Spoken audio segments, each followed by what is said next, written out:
My name is David Blessing. I solemnly affirm by all that is sacred and righteous that my testimony is given freely and without coercion, and is the truth as much as I can recall at this time, and nothing but the truth. So help me God. So thank you very much for taking the oath. It is a solemn oath, but it's one in which you've affirmed at this point and at this time to tell your testimony to the best of your recollection. If you now, in your own words, you can begin, we will join you from time to time with questions. Those questions are to discover information that we think will be pertinent to the wider inquest and the wider questions that we're doing. So we're very grateful for you attending today. So if you please begin. Thank you. All right, so my ordeal began in 1964 in Minneapolis, Minnesota, USA, at a church called Holy Name Church in my neighborhood. So my family had moved a few months previous to my beginning the first grade. I was 6 years old. So I was new in the neighborhood, and I was somewhat vulnerable as a child, as my home life was a bit stressful. I've heard of more stressful situations, but nonetheless. So in this Catholic school, there was a man, as I recall. Oh, I should also add that at that time, my family name was Gerald. My name at that time was Peter Gerald. I changed my name in later years because of just needing to change my life to deal with the stress involved from that ordeal. Anyway, so there was a man in this school who was really nice to me and gave me a lot of attention.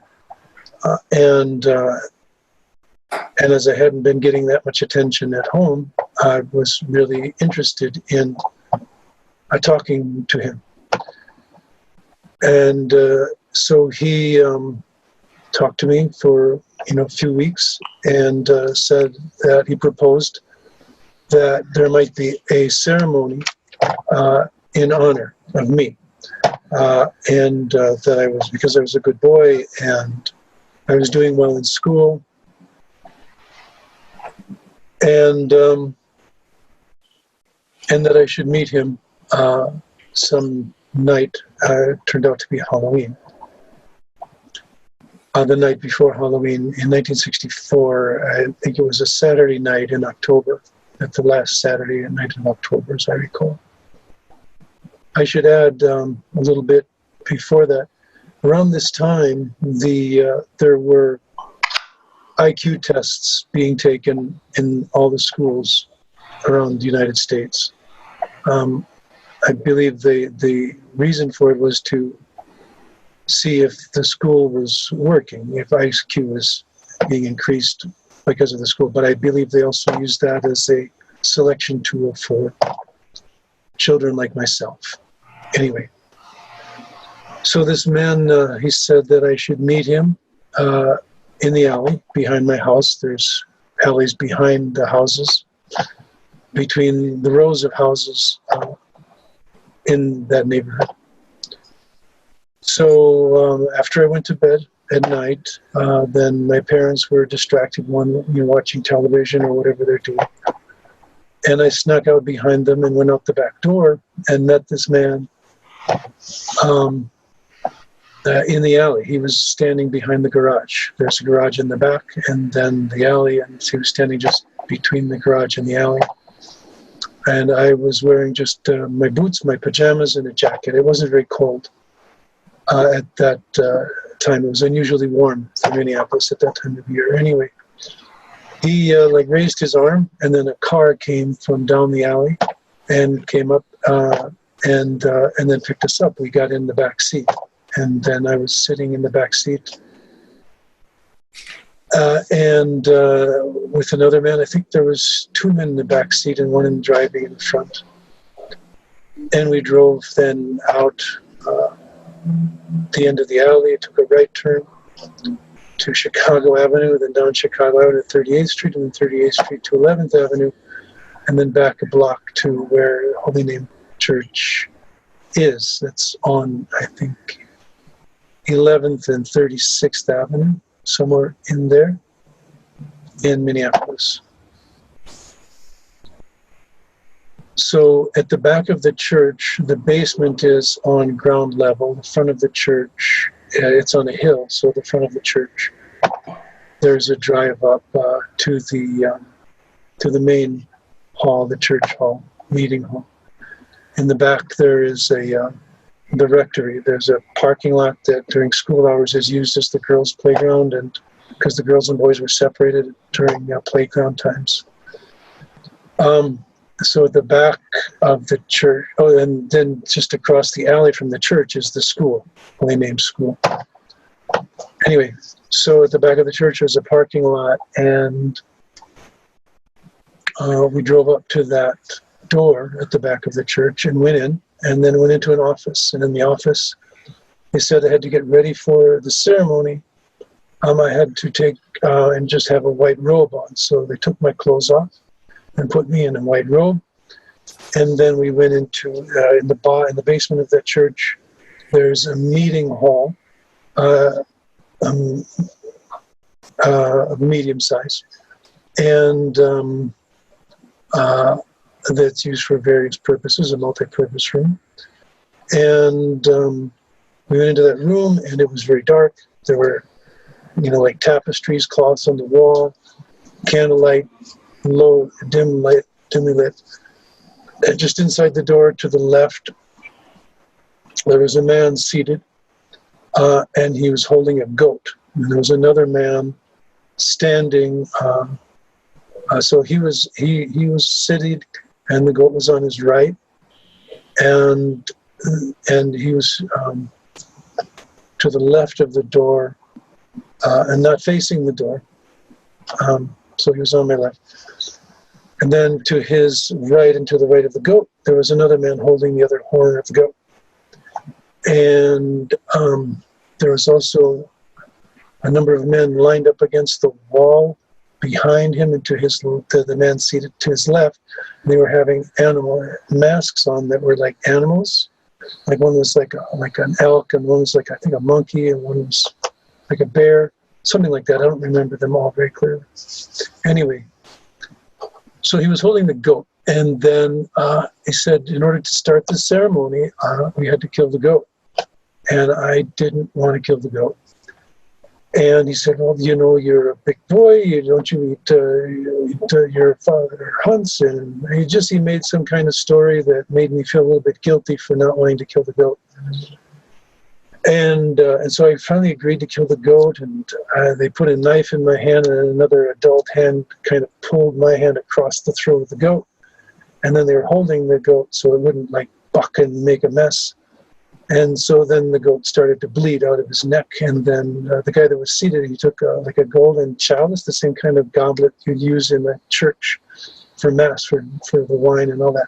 So he took that kind of goblet, and he caught some of the goat's blood, and then he moved it around and kind of mixed it up with something else that was in the goblet. And he said, here, you have to drink this, and we can start the ceremony.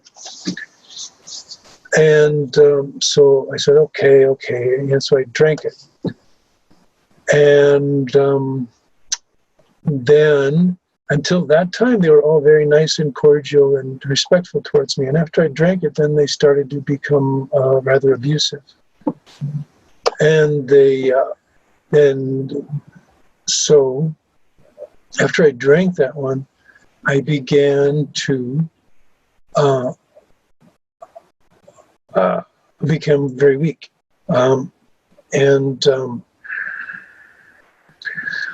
So I began to lose my capacity to stand up. So they sat me on a chair, like a little small couch, next to the left of the man who had been holding the goat. So the guy that was holding the goat that was seated, he was like the head priest or whatever it was. And the rest of them were more like followers, I think. Anyway, so I sat to his left on this kind of couch as my energy started to run out.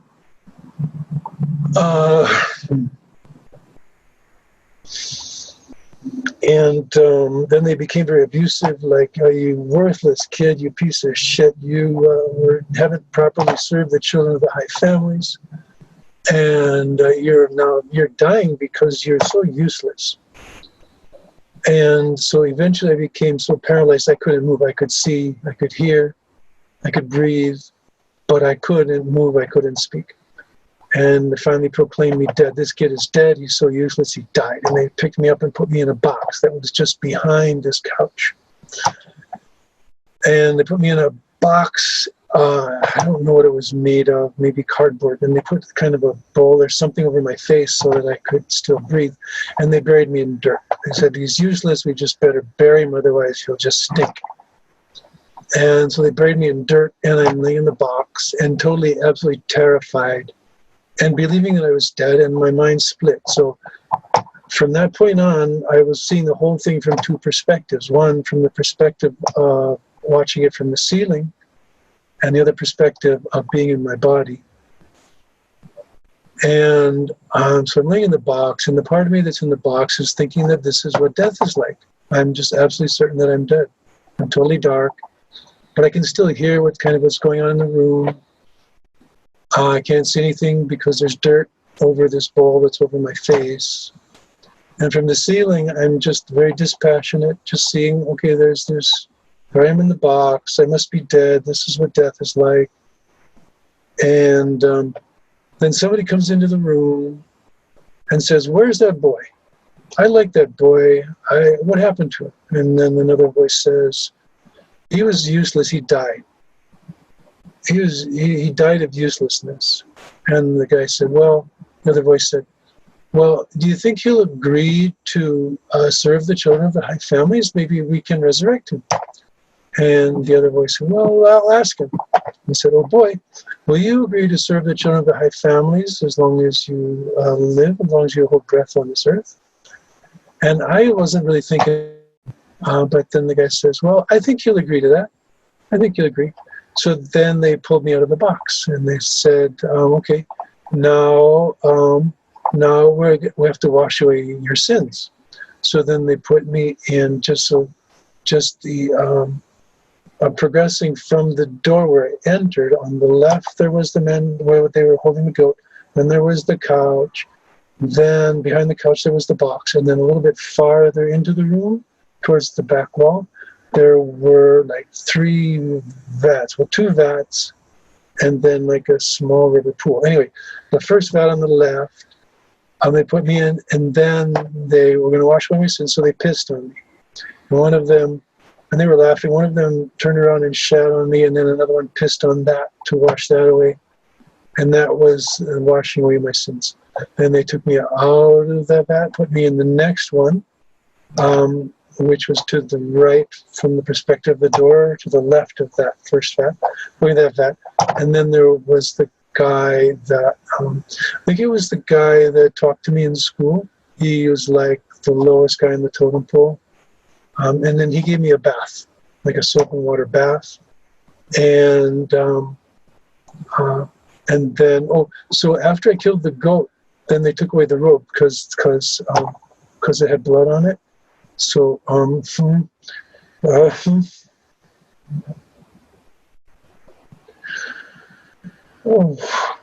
I took away the robe, so I was naked after that point. So then they gave me the soap and water bath. Then after that, then took me out of that one and put me in like a small rubber pool, like kids play in the yard.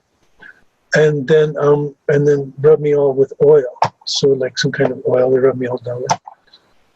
And as that oil, as the guy was rubbing me with oil, all over with oil, then I started, the drug started to wear off. And I think it started to wear off a little bit early. But anyway, I kind of stood up and looked at 2 guys that were to my left and a little bit in front of me. And one was sitting by a small table, and another one was standing to the to my right, to the left of the table, which was, as you're entering the room, again, from the door's perspective to the right, towards the back wall. Anyway, so as I stood up and looked at them, and then the guy that was standing picked up a big book off of the table, and then kind of rushed up and hit me in the side of the head and knocked me down and said, "Thou shalt not look upon our faces," like that. Anyway, then they kind of picked me up because I was pretty stunned by that. They picked me up and said, "Oh, here, drink this." Then they gave me something else to drink. Then they picked me up and put me on a table. And this table, it's hard to get perspective on that table. I think it was kind of in the middle of the room, in front of, closer to the door than those vats were. Anyway, they put me on a small table, maybe like an end table, not very high off the floor. Something that you'd have next to a couch, a low table, a small table. They put me on that, but it was big enough that I could just kind of lie on it. And as they put me on the table, they started to do some chanting. They're chanting blah, blah, blah, blah, blah, blah, this kind of a drone thing, droning chant. And as they were doing that, then I started to feel really big. And the part of my mind that was on the ceiling and the part of my mind that was on the table kind of got joined, and I felt like a big goat. So I could feel like I had horns that were bumping on the ceiling, and I had a snout that was kind of hairy, and I had hairy thighs and hooves that were standing on the table, and really strong chest, and I felt really big and strong and powerful. And they were bowing and bowing, worshiping me. And I felt, wow, I'm really important here. And then they stopped chanting, and then boom, I'm just a little boy laying on the table again. The ceremony was calling forth the beast. They had names for each step of this ceremony. It was the death and the washing away the sins, and then preparation for redemption, and then calling forth the beast, and then the redemption ceremony. Anyway, so after they did all that worshipy thing, and I was again just the boy sitting on the table. Then it was time for the redemption ceremony, and then it was just a sex orgy. Really, I was just the main sex toy. I think there were other children there. Part of this memory, there's some children in the beginning and other children at the end. I don't know if that's a projection. I don't have a clear memory of that. But I do think there were other children there as well. But during that whole ordeal, it was too terrifying for me to think about much else but my own experience. But then, they were just having sex with each other and having sex with me, and then I got semen all over me, covered. The head guy, the head priest, had a very small penis, which he used to fuck me in the ass. And pardon my language, but that's what it was. And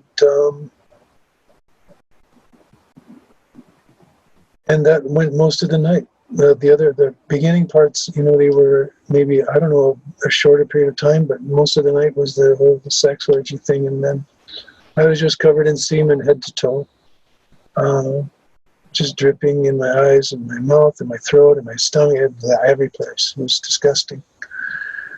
Then at some point, I was taken out of the room, wrapped in a blanket, taken out of the room to a bathroom, with a bathtub and a shower and all, and given a bath. And I vomited all the stuff out of my stomach, and a whole bath, and washed out my eyes and everything. Anyway, then they brought me back into the room and put in a clean white robe, and then there was in the room a dresser, a chest of drawers you'd find that you'd in your bedroom where you'd put your clothes, and then a mirror.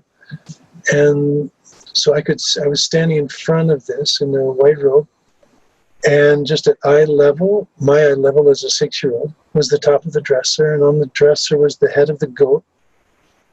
And then behind the head of the goat was a mirror, like, you know, the kind you see on the dresser in the bedroom. And on this mirror were family photos of people that I didn't know. You know, people, just family photos.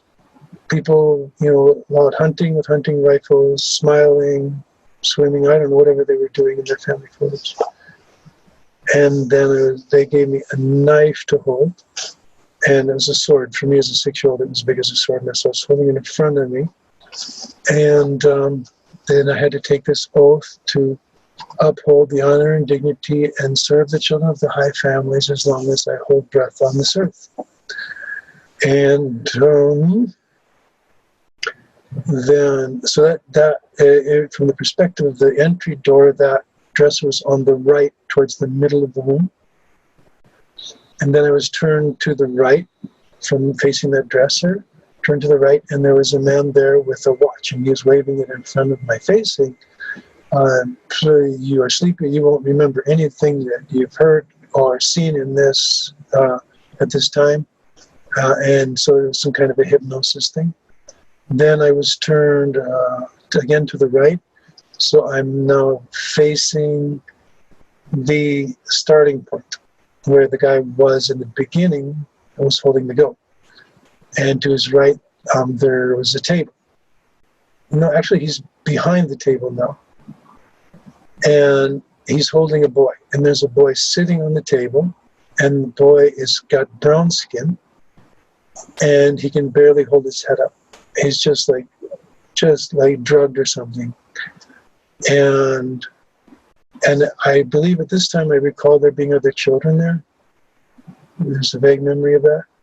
But he says, then if you remember what you see this night, then he stabbed the boy in the eyes, and his eyes started to bleed.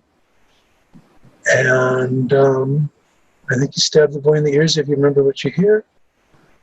And then if you tell anyone, then he stabbed the boy in the mouth, and he started to bleed out of the mouth.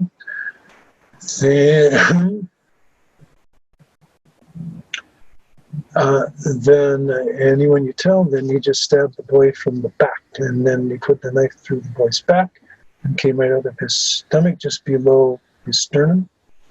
And the knife came right out, and the boy died. Then he pulled the knife out, and then they took me out of the room, and they started to cut the boy up into pieces. Anyway, they took me out of the room, then down the hall to where we had started in the office, and they took off the robe, and put me back. I had then again my boots, my pajamas, my jacket, and then we went out into the parking lot again. And they brought the bags with the boy's body in it. They brought them out and gave them to a policeman. There was a police car there, and 2 policemen, and the policeman took the bag, put him in the trunk, and drove away. And then I got in this black car again. It's like an old, you know, at that time it would have been a new, I think maybe a Cadillac or a Chevy. It was a big American car, black car. And then they drove me back home. And then I got out of the car and went into the backyard of my house. And then I'm in the yard, and I don't know why I'm there. And from that time, I don't remember, you know, anything that had happened at that night. And I'm standing in the backyard and wondering why I'm there. And it's just barely getting a little bit gray, that gray early dawn light on the horizon. And I didn't know why I was there, so I went into the house and went to bed. And then a little bit later, I got up and watched cartoons. On Sunday morning, there's cartoons on television that I like to watch, and I watch those cartoons. So that was that first night of what happened to me. And then, every 6 months or so, my mother would bring me to get a dental checkup at the University of Minnesota. And then I would be brought into the dentist's chair, to the place where the dentist would do the drilling or whatever it is, the x-rays and all. And then my mother would go out into the waiting room. And then someone would come in and say something, and I would go into a trance, and they would take me down the hall. The room was on the right at the end of the hall, and then in that room they would put a cap on my head, and there were wires from the cap that would go to a machine that would measure my brainwaves. And then they would show me images on the wall. And I would watch these images on the wall, and then according to how my brainwaves responded to these images, I would get electric shocks. So the electric shocks right there. And so images of people, feeling success, boom, electric shock. Images of people in a family situation having a nice time, boom, electric shock. Images of things blowing up, no electric shock. Images of people killing each other, no electric shock. So like this, they were trying to condition me. And that went on once or twice a year until I was about 13 or 14. And there was another thing that happened that I remember that's somewhat related to this, maybe tangentially, I don't know, but that was in the Basilica in St. Paul. So I remember the big round stained glass window. I was about 12, I think. And it was a black mass. I remember men in black robes with gold medallions and chains. Some of the chains were around their necks and some were around their waists, and they had these gold medallions and black robes with hoods, so you couldn't see their faces. The hood was kind of down. And they were lined up all on the walls, and then they filed out. That's what I remember. But then there was this kind of overnight thing with all sex inside the church. I guess that's called a black mass or something. But that's about as much of all that stuff that I remember. That I can remember right now anyway. But I guess the result of that might be pertinent. I've struggled in my life with feelings that I should blow things up and a difficulty maintaining relationships or maintaining any kind of a steady employment. Until I learned to meditate. When, in my early 20s, I realized that my life wasn't working. I wasn't able to maintain relationships or maintain any kind of income. So I found a meditation teacher, learned to meditate, and then I started to tour the world with this meditation organization, practicing meditation, doing service projects, and that's what really saved my life. I'm very glad to hear that. Yeah. Thank you very much for that testimony. It's very full and very useful. Thank you. I'm now going to pass this over to one of our team who's very expert in this area. All right. Queen, can you please consider what's been said and perhaps consider if there's anything you'd like to add or some questions you'd like to ask? Well, indeed, I noted some questions to clarify a bit for the people who are watching this, because I can imagine it must be very confusing. We have here a man of almost his 60s, I think, remembering all his life what happened 54 years ago. This is not easy, because try to remember what you did when you were 6 years old. The most traumatic things, though, can be stocked in the memory. I don't know what happened to you, David, that these memories came back.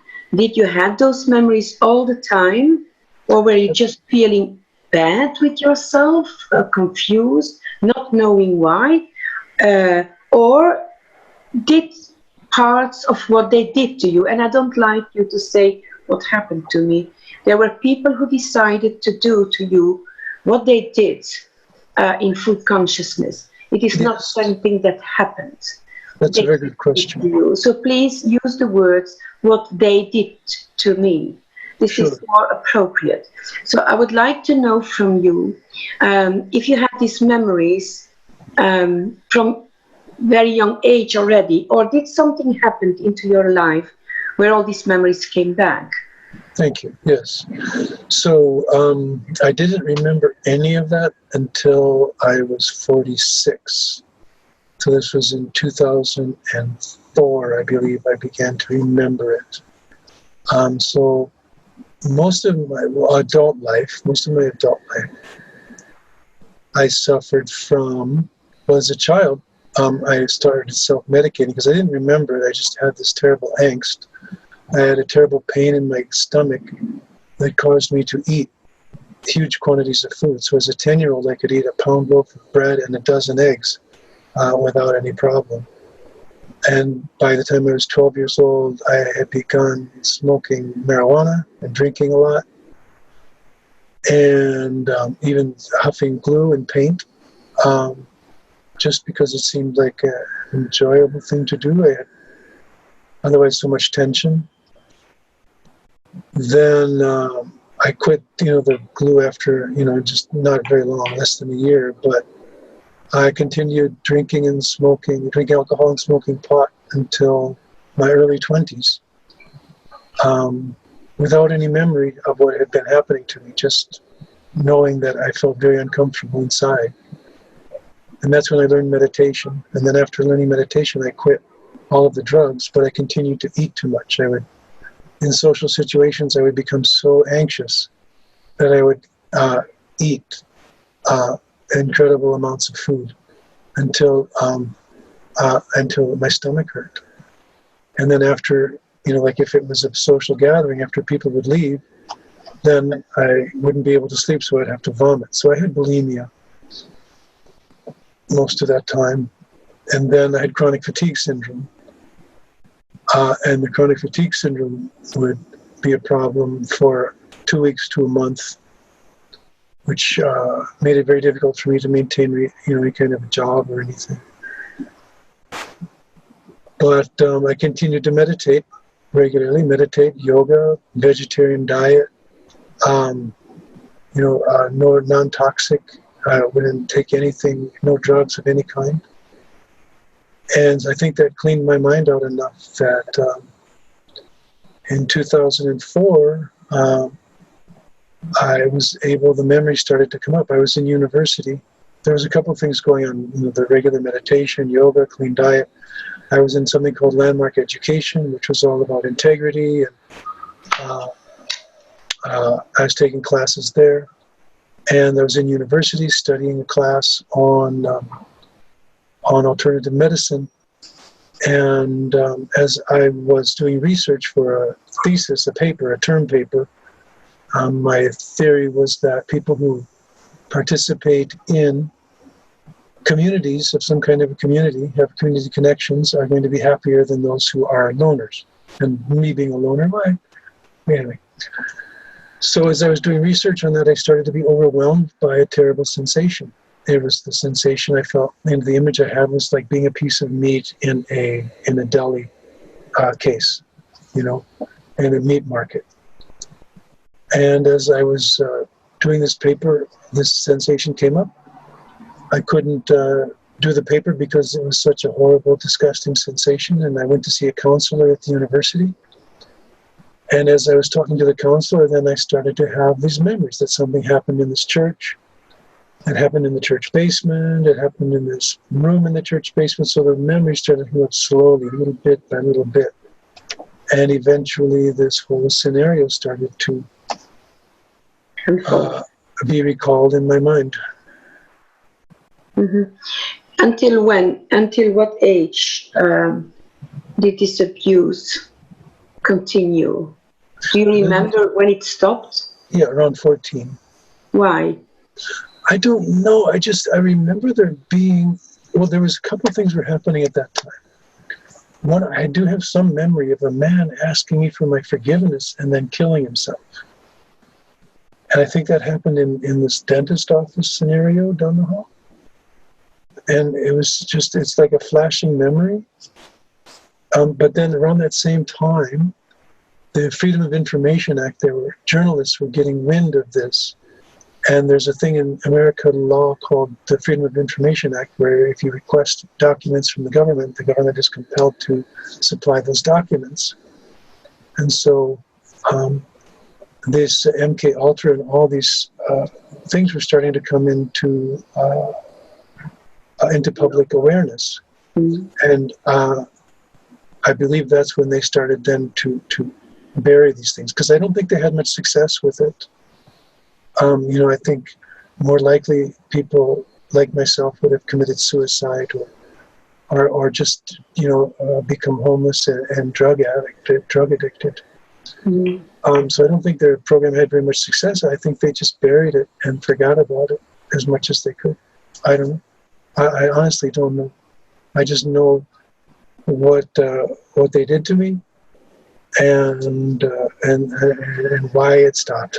Honestly, if they had been tracking me for years after that, I honestly don't know. I don't have any evidence of it. It is very probably because we saw that. I've seen that in all these years with many victims. Apparently, from the moment we are born, we are somehow registered and followed. Not all of us, but some of us do. So at a certain point, it stopped, and then you were left to yourself. Now, it is very easy for them because they know that you are so, if I can use your words, fucked up as a child. They know what is going to happen. There are two possibilities: whether they will take you in to fulfill some jobs where they continue using you. You can be a minister, you can be a politician, it doesn't matter what. They will put you in places where they can control you, and you will probably be more like a filter then. So for instance, you could be a commissioner of child protection, and people who come to your office to complain about something happening to their child, it depends if it is a case that could bother them or that could discredit them. You will know what to do. You have to bury it. If it is the neighbor who abused the child, you will advocate for right to be done. That's what we see in practice. The other children who are destroyed because they destroy these children, they indeed start having alcohol problems, drug abuse, they go in prostitution. In fact, they fail all the time, or they go into psychiatric or mental institutions.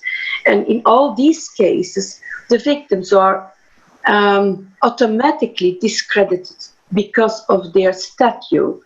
Oh, but he has been in a mental health hospital. Oh, but he's seeing a psychiatrist. Oh, but I don't know anything about that because from a childhood, I always had this sensation or this idea that I did not want to be successful because they would get me. There was just this thing that played in my mind. I don't know where it came from, but I avoided any kind of opportunities that came my way. As you know, I got out of high school.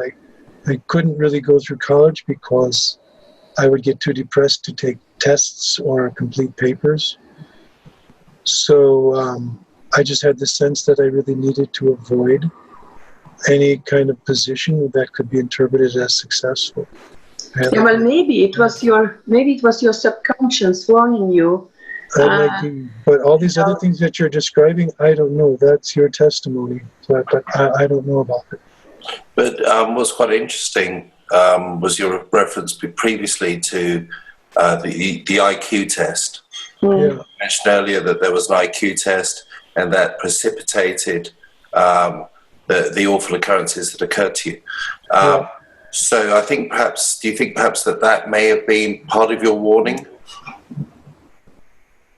I don't know. I was a 6-year-old. They put a test in front of me and I took it. I don't know. I think you're right, Chris, because I know from children and it's very unfortunate, but the church has been used by evil people to do these jobs.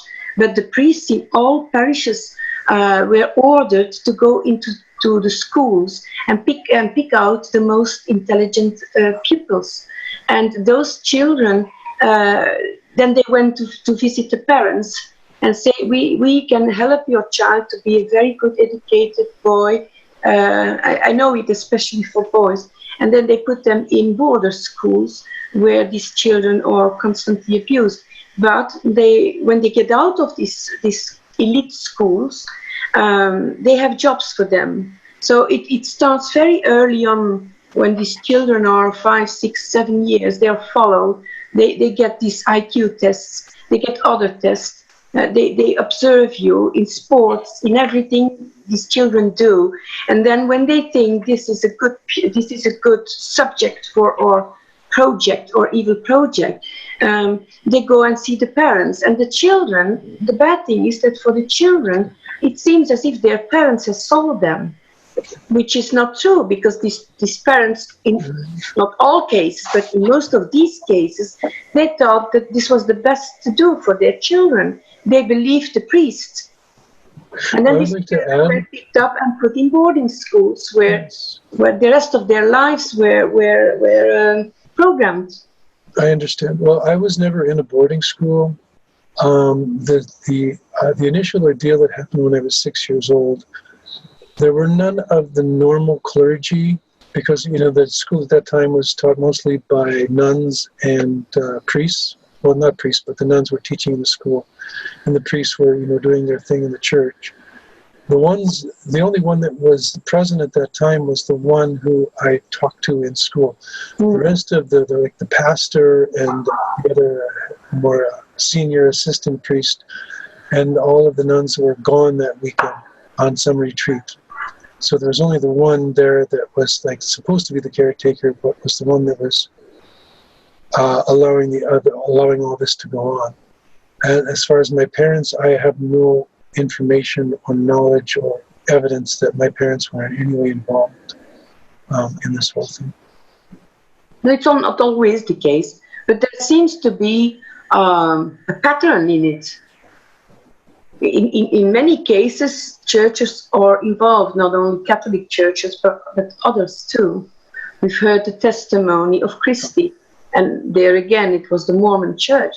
There seemed to be a pattern in it. We'll find out with all the testimonies of these brave people, because you have to admit to yourself that you are a very, very strong man.